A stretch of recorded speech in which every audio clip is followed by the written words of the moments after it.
नमस्कार, मी ऋतुजा बिरामने स्वागत करते तुमचं। आज आपण भाचीच्या लग्नाच्या सुवासनी जेवण याचा व्हिडिओ पाहणार आहोत। इकडे खूप सुंदर अशी रांगोळी काढलेली आहे। वेलकम जावई बापू असे लिहिलेले आहे रांगोळीत। ही माझी भाची गौरी पहिल्यांदाच लग्न झाल्यानंतर गावी आलेली जावई बापूंना घेऊन, त्याच्यामुळे इथे रांगोळीत वेलकम जावई बापू असं लिहिलेलं आहे। छान असं स्वागत चाललेलं आहे त्यांचं। माझा भाऊजया त्यांना ओवाळत आहेत, ओवाळून आतमध्ये घेणार आहेत। नवीन जावयांबरोबर इकडे आमचे दाजी म्हणजे जुने जावई त्यांचंही इथे ऑक्शन करण्यात आलं, फुलं टाकून आतमध्ये स्वागत करण्यात आलं त्यांचं। हे माझं माहेरचं घर आहे। इकडे भिंतीवर माझे आई वडील चुलते हयात नाही आहेत, त्याच्यामुळे त्यांचे फोटो लावलेले आहेत। हे आमचं मधलं घर आहे। इकडे देववारा आहे, देववाऱ्याच्या बाजूलाच माझ्या आईचा पण फोटो आहे। आईला खूप मिस करतो आम्ही सगळेच। देवा समान माझी आई होती। इकडे गौरी सुवासनीचे जेवण आहे, त्याच्यामुळे साडी घालून तयार झालेली आहे। हे आमचं किचन मागच्या साईडचं आहे। नंतर इकडे देवाला आणि माझ्या आईला नमस्कार केला आणि आम्ही मंदिरात जायला निघालो। जेवण आमचं आधीच सगळं तयार झालेलं होतं गौरी यायच्या आधीच। आता हे सगळे आम्ही मंदिरात निघालेलो आहे। सगळं जेवण वगैरे साहित्य घेऊन सगळे आता आम्ही मंदिरात चाललेलो आहोत। गावाच्या बाहेर असं मंदिर आहे, तिकडे हे गावातून आम्ही आता चाललेलो होतो। इकडे मंदिरात आलो। इथे माझा नातू आहे, घंटी वाजवत आहे। त्याचा हात पुरत नाहीये, तरी सुद्धा प्रयत्न चालू होते त्याचे। फायनली त्याने घंटी वाजवून मंदिरात आम्ही सगळ्यांनी प्रवेश केला। इकडे बाकीच्याही सुवासिनी जेवायला बसलेल्या होत्या। इतर ज्यांची लग्न नवीनच झालेली होती त्यांच्या सुवासिनी इकडे जेवण चालू होतं। गावातील इतर सुवासिनींचीही जेवणं चालू आहेत। या सगळ्या माझ्या वहिनी बहिणी वगैरे असंच आहेत सगळ्या। सगळे इकडे जेवण करत आहेत। 12च्या आत सुवासिनीचं उरकायचं असतं, त्याच्यामुळे सगळ्यांचीच लगबग होती। इकडे आता आम्ही गाभाऱ्यात आलेलो आहोत। ही आमची ग्रामदेवत आहे, तिच्या सुवासिनी घातल्या जातात। जेवण दिलं जातं सुवासिनींना ओटी भरून। इकडे गौरीनं हार आणलेला तो देवीला घालत आहेत दोघं जण। खूप मोठा हार होता, त्याच्यामुळे थोडासा ॲडजस्ट करावा लागला। हार घातल्यानंतर इकडे आम्ही सगळेच उभे आहोत गाभाऱ्यात। इकडे ओटी आणलेली गौरीने, ती आता ओटी भरण्यासाठी इथे उभी राहिलेली आहे।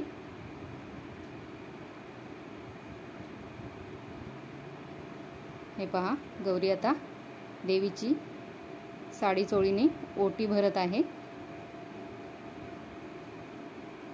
सूरजने तिच्या हाताला हात लावून देवीची ओटी भरली दोघांनी।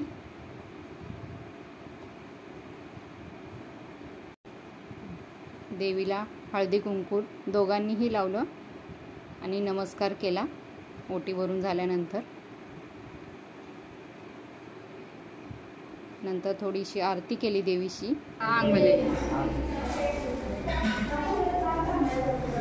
इकडे देवीची आरती चालू आहे।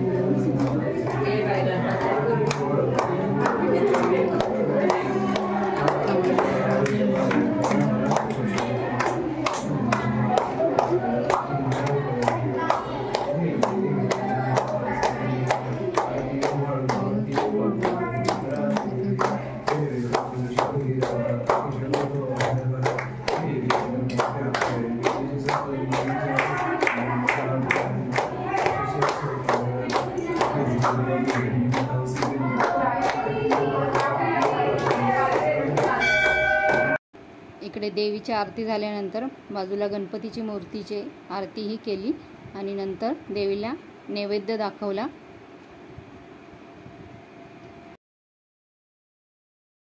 इकडे ज्या 5 सुवासिनी होत्या त्यांनी ओटीवर हळदी कुंकू, देवीला हळदी कुंकू वाहून नमस्कार केला।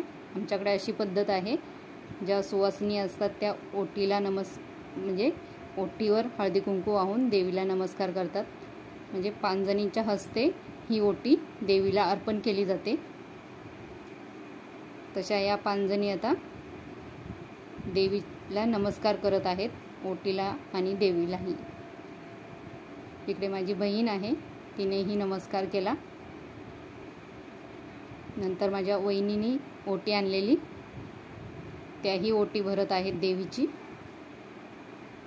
दोघी भावजया आहेत, दोघींनीही देवीची ओटी भरली। नंतर इथे माझे 2 भाऊ आहेत, ते आले आणि देवीची आरती केली। नंतर इथे मीही देवीला नमस्कार केला। बाहेर इथे सुवासिनींची जेवणाची तयारी केलेली होती, ताटं वगैरे वाढलेली होती। जेवण आम्ही घरूनच करून आलेलो, सगळं बांधून घेऊन आलेलो मंदिरात। आणि इथे आता सुवासिनी जेवायला बसलेल्या आहेत या 5 जणी, त्यांना वाढण्याचं काम माझ्या भावजया करत आहेत। नंतर इथे गौरी येऊन त्यांना हळदी कुंकू लावलं सुवासिनींना। गौरीच्या म्हणजे लग्नाच्या सुवासिनी होत्या, त्याच्यामुळे तिने 5 जणींनाही हळदी कुंकू लावलं। आमच्याकडे अशी पद्धत आहे। नंतर इथं सूरज आले आणि दोघांनीही 5 जणी सुवासिनींना नमस्कार केला। नंतर बाहेर इकडे गावातील ग्रामस्थ मंडळी जमले होते, त्यांच्याही सगळ्यांना नमस्कार केला। त्यांना सगळ्यांना नमस्कार करून नंतर इथे आतमध्ये येऊन सगळे पुरुष मंडळ आणि बच्चे कंपनी आमची सगळ्यात आधी जेवायला बसले। सुवासिनींचं जेवण झाल्यानंतर हे सगळे माझे भाचे, भाची, बहिणीची मुलगी, माझी मुलगी असं सगळे जेवायला बसलेले आहेत। आणि बहीण माझी वाढत आहे त्यांना काय हवंय नकोय ते। पुरणपोळींचा स्वयंपाक होता।